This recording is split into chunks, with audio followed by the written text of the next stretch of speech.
এক, আপনার মস্তিষ্কে অ্যালার্ম দিয়েছেন আমাকে ফজরের সালাত আদায় করতে হবে।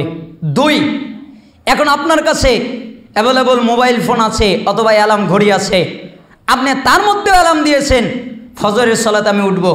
3, আপনি মোবাইলে অ্যালার্ম অথবা কাউকে বলে দেওয়া, আগের যুগে তো বলে দেওয়া হতো যে আপনি আমাকে ডাক দিন, আর এখন ওটার বিকল্প হয়েছে, হয় আপনি আমাকে ডাক দিয়েন না ওটার বিকল্প মোবাইলের মাধ্যমে অ্যালার্ম দেওয়া। তাহলে 3টা সতর্কতা দেওয়ার পরেও যেই লোকটা ফজরে উঠতে পারেনি ওই লোকটা যখন সালাত আদায় করবে তখনই তার ফজর, আর যেই ব্যক্তি এই 3টার একটাও করে নাই ওই লোকটা যখন উঠবে যদি ফজর পার হয়ে যায় তাহলে জোহরের জন্য তাকে কালেমা পড়তে হবে। কথা বুঝতে পেরেছেন? এটা হলো বিদ্বানদের ফতোয়া, এটা হলো সালাফদের ফতোয়া, এটা হলো সৌদি আরবের বিদ্বানদের ফতোয়া। প্রত্যেক সৌদি আরবের বিদ্বান তাদের এই একই ফতোয়া, তারা এটাই বুঝেছেন। এমনকি উসাইমিন রহিমাহুল্লাহ হুকম তারিকুস সালাত, সালাত পরিত্যাগকারীর বিধান, একটি বই তো লিখেছেন। এমনকি হাদিসেও তো আছে ইন্না বাইনা রজুল ও বাইনা শিরকল কুফ তারকুস সালাহ, তারকু তারকা দুটাই পড়া যায়। নিশ্চয় একটা ব্যক্তি আর মুশরিক আর কাফের এদের মধ্যে পার্থক্য নামাজ সালাহ। যারা সালাত আদায় করে এরা ইমানদার মুমিন, যারা সালাত আদায় করে না এরা কাফের, এরা মুশরিক। মুসলিমের 82 নম্বর হাদিস, তিরমিজি 2618 নম্বর হাদিস, বাইনাল কুফরি ওয়াল ঈমান তারকুস সালাহ। নিশ্চয় একটা ইমানদার আর একটা কাফের এদের মধ্যে পার্থক্য নামাজ সালাত। যারা সালাত আদায় করে এরা ইমানদার, যারা সালাত আদায় করে না এরা কাফের। তিরমিজি 2621 নম্বর হাদিস, আল আহদুল্লাযী বাইনানা বাইনাহুমুস সালাহ ফামান তারাকাহা ফাকাদ কাফার। আমাদের মধ্যে আর তাদের মধ্যে পার্থক্য নামাজ সালাত।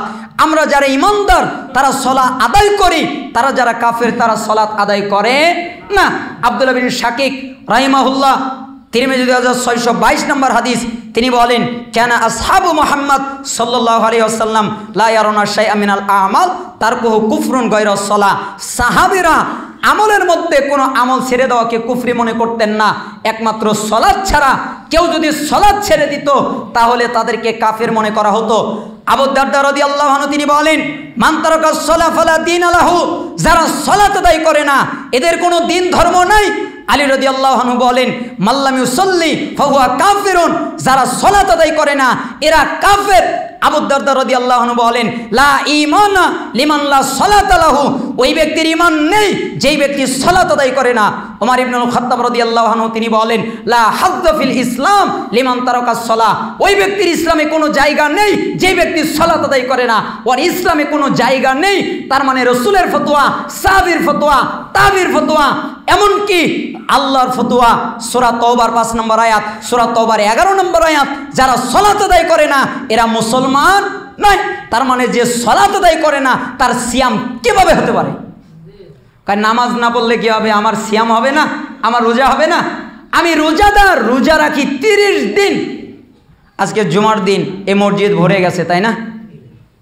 আসরেও ভরে যাওয়া উচিত, জোহরে, মাগরিবে, ইশায়, ফজরে উচিত মসজিদ ভরে যাওয়া, মানুষের সালাত আদায় করা।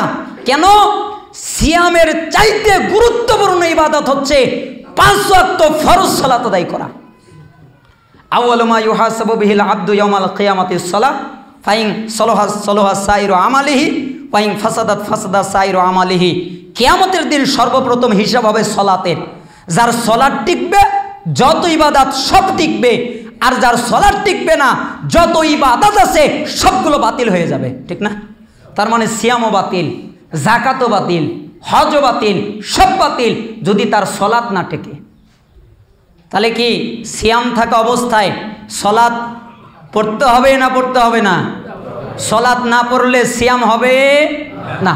এজন্য আপনাকে গুরুত্ব দিতে হবে, ফরজ ইবাদতগুলোর সালাত আদায় করতে হবে এবং সিয়ামও পালন করতে হবে। এটা আপনার জন্য জরুরি, অবশ্যই পালনীয়। আল্লাহ সুবহানাহু ওয়া তাআলা যেন আমাদেরকে এই বিষয়গুলো বোঝার তৌফিক দান করেন।